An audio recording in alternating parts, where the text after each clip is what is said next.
ഇറാന്റെ ഭീഷണി ഒരിഞ്ച് പോലും പിന്നോട്ട് പോകില്ല എന്നുള്ള നിലപാടുകൾ. ട്രംപിനെ എന്തുകൊണ്ട് പിന്നോട്ടടിച്ചു? അമേരിക്കയെ മുട്ടുകുത്തിച്ച ഇറാന്റെ ആ രഹസ്യ നീക്കം അതെന്താണ്? ലോകത്തെ പോലും അമ്പരപ്പിച്ച ഒരു സാഹചര്യം, നടുക്കിയ സാഹചര്യങ്ങളിലൂടെ കടത്തിവിട്ടു. ടെഹ്റാനിൽ ട്രംപ് ഭയന്ന ചില കാര്യങ്ങളുണ്ട്. അതിനെക്കുറിച്ചുള്ള വിശദാംശങ്ങൾ കൂടിയാണ് ഈ ഘട്ടത്തിൽ പുറത്തു വരുന്നത്. എന്നാൽ ഇതിനൊന്നും തന്നെ വഴങ്ങാതെ ഇസ്രയേലും നെതന്യാഹുവും യുദ്ധം കടുപ്പിക്കാനുള്ള ചില ആലോചനകൾ മറുഭാഗത്ത് നടത്തുന്നു. പശ്ചിമേഷ്യൻ സംഘർഷം അവസാനിപ്പിക്കാൻ ഇറാൻ US ചർച്ചയ്ക്ക് വഴിയൊരുങ്ങിയതായി ഇസ്രയേൽ ഏറ്റവും ഒടുവിൽ സ്ഥിരീകരിച്ചിട്ടുണ്ട്. പാകിസ്ഥാനിലെ ഇസ്ലാമാബാദ് ചർച്ചയ്ക്ക് വേദിയാകുമെന്നാണ് പുറത്തുവരുന്ന വിവരം. ഇറാനുമായി കരാറിലെത്താൻ അമേരിക്കൻ പ്രസിഡന്റ് താൽപര്യം അറിയിച്ചുവെന്നാണ് നെതന്യാഹു ഇപ്പോൾ പറഞ്ഞിരിക്കുന്നത്. യുദ്ധം അവസാനിപ്പിക്കാനും ഇറാനുമായി ഒരു കരാറിലെത്താനും അമേരിക്കൻ പ്രസിഡന്റ് തന്നെ താൽപര്യം അറിയിച്ചു കഴിഞ്ഞിരിക്കുന്നു. ഇറാനുമായുള്ള ഏത് കരാറും ഇസ്രയേലിന്റെ താൽപര്യം സംരക്ഷിക്കുമെന്നാണ് നെതന്യാഹു വ്യക്തമാക്കുന്നത്. യുദ്ധം അവസാനിപ്പിക്കാൻ വേണ്ടി അമേരിക്ക നിബന്ധനകൾ തയ്യാറാക്കിയെന്ന് ഇസ്രയേൽ മാധ്യമങ്ങളടക്കം റിപ്പോർട്ട് ചെയ്തുകൊണ്ടിരിക്കുന്നു. യുറേനിയം സമ്പുഷ്ടീകരണം കുറയ്ക്കുക, ബലിസ്റ്റിക് മിസൈൽ പദ്ധതി 5 വർഷത്തേക്ക് നിർത്തിവെക്കുക എന്നിവയൊക്കെ ഈ പ്രധാന നിബന്ധനകളിൽ ഉൾപ്പെടുന്നു. എന്നാൽ ഇതിൽ ഏതെങ്കിലും ഒന്ന് ഇറാൻ അംഗീകരിക്കുമോ എന്ന കാര്യത്തിൽ തന്നെയാണ് സംശയം ഉയരുന്നത്. ഇറാനെ സംബന്ധിച്ച് ഇനി ഭാവിയിലും ഇത്തരം യുദ്ധമുഖത്തുകൂടി കടന്നു പോകേണ്ടി വരും. ആ ഘട്ടത്തിൽ 5 വർഷത്തേക്ക് ബലിസ്റ്റിക് മിസൈൽ പദ്ധതികളടക്കം അവസാനിപ്പിക്കാനോ യുറേനിയം സമ്പുഷ്ടീകരണം കുറയ്ക്കാനോ ഒക്കെ തന്നെ ഇറാൻ തയ്യാറാകുമോ എന്നത് പ്രസക്തമായൊരു ചോദ്യം തന്നെയാണ്.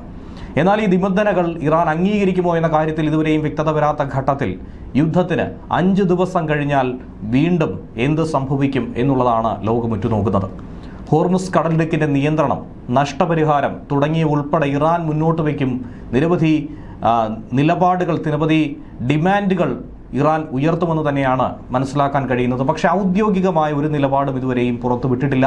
അമേരിക്കയുമായി യാതൊരു ചർച്ചയും നടന്നിട്ടില്ല എന്ന് കൂടി തന്നെയാണ്, ഒരു കരാറിലും എത്തിയിട്ടില്ല എന്ന് തന്നെയാണ് ഇറാൻ ഔദ്യോഗിക വൃത്തങ്ങൾ പറയുന്നത്. ഇറാനുമായി സുപ്രധാന വിഷയങ്ങളിൽ ധാരണയായെന്ന ഇസ്രായേൽ പ്രധാനമന്ത്രിയുടെ വാദത്തെ തള്ളിക്കളഞ്ഞുകൊണ്ട് ഇറാൻ രംഗത്ത് വന്നിട്ടുണ്ട്.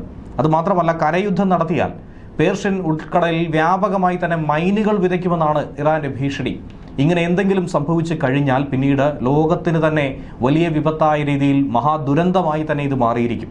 ഹോർമുസ് വഴിയുള്ള ചരക്കു നീക്കം പൂർണ്ണമായും നിലയ്ക്കുന്ന ഒരു സാഹചര്യത്തിലൂടെ പോകും. ഇന്ത്യ അടക്കമുള്ള രാജ്യങ്ങൾ ഏറെ വലയും.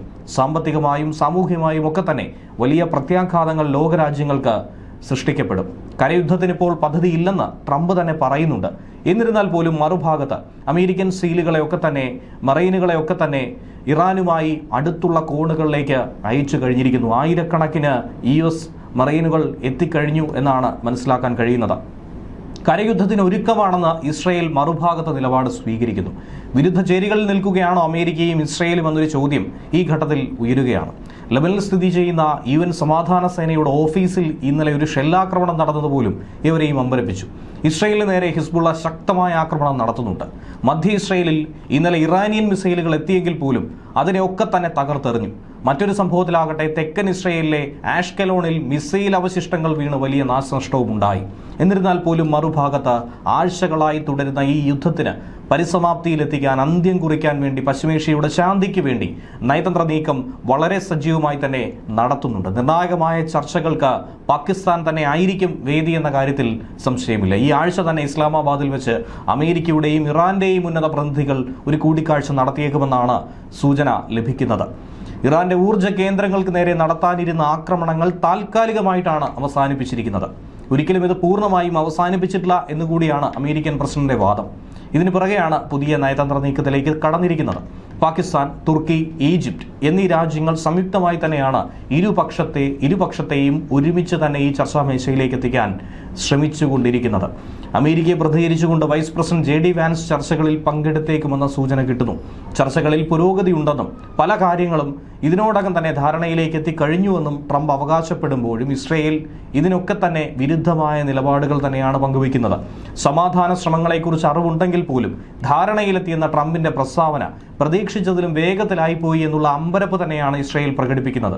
മേഖലയിൽ സമാധാനം പുനഃസ്ഥാപിക്കാനുള്ള എല്ലാ പിന്തുണയും വാഗ്ദാനം ചെയ്തുകൊണ്ട് പാകിസ്ഥാൻ പ്രധാനമന്ത്രി ഷെഹബാസ് ഷെരീഫും ഇറാന്റെ പ്രസിഡന്റ് മസൂദ് പെസഷ്കിയാനുമായി ഫോണിൽ സംസാരിക്കുന്ന ഒരു സാഹചര്യം ഉണ്ടായിരുന്നു. റംദാൻ, ഈദ് വേളകളിലായി ഇരുവരും പലതവണ ആശയവിനിമയം നടത്തി യുദ്ധം അവസാനിപ്പിക്കേണ്ടതിന്റെ അനിവാര്യത ആവർത്തിച്ചു പറഞ്ഞിരുന്നു. പാകിസ്ഥാൻ സൈനിക മേധാവി ഫീൽഡ് മാർഷലായിട്ടുള്ള അസിം മുനീറും ഇറാൻ പ്രസിഡന്റുമായും ട്രംപുമായും ഒരേ സമയം ചർച്ചകൾ നടത്തി ഇതിനൊരു അന്ത്യം കുറിക്കാൻ വേണ്ടി മുൻകൈ എടുത്തുവെന്നുകൂടി മനസ്സിലാക്കാൻ കഴിയുന്നുണ്ട്. നയതന്ത്ര നീക്കങ്ങളൊക്കെ തന്നെ വളരെ സജീവമാണെന്ന് വൈറ്റ് ഹൗസ് പ്രതിനിധികളും ഇറാന്റെ വിദേശകാര്യമന്ത്രി അബ്ബാസ് അരാക്ചിയും തമ്മിൽ നടന്നിട്ടുള്ള ചർച്ചകൾ തന്നെ പ്രധാനമായും വിളിച്ചോതുന്ന ഒരു വിഷയമാണ്. ചർച്ചകൾക്ക് വേണ്ടി 5 ദിവസത്തെ വെടിനിർത്തൽ പ്രഖ്യാപിച്ച ട്രംപ് ഇതിന് ശേഷം എന്തായിരിക്കും തീരുമാനിക്കുക എന്നുള്ളതാണ് ഉറ്റുനോക്കുന്നത്. കാരണം 48 മണിക്കൂർ ടൈം ലൈൻ പറഞ്ഞതിന് ശേഷം അതിനുശേഷം ശക്തമായ രീതിയിൽ ആക്രമണം നടത്തുമെന്ന ട്രംപ് പിന്നീട് ഒരു മഞ്ഞുരുക്കൽ വേളയിലേക്ക് കടന്നതൊക്കെ തന്നെ ഏവരെയും അമ്പരപ്പിച്ചൊരു വിഷയമാണ്, പ്രത്യേകിച്ച് ഇസ്രയേലിനെ സംബന്ധിച്ച്. ഇറാൻ ചർച്ചകൾക്കായി തന്നെ സമീപിച്ചെന്നാണ് ട്രംപിന്റെ ഇപ്പോഴത്തെ അവകാശവാദം.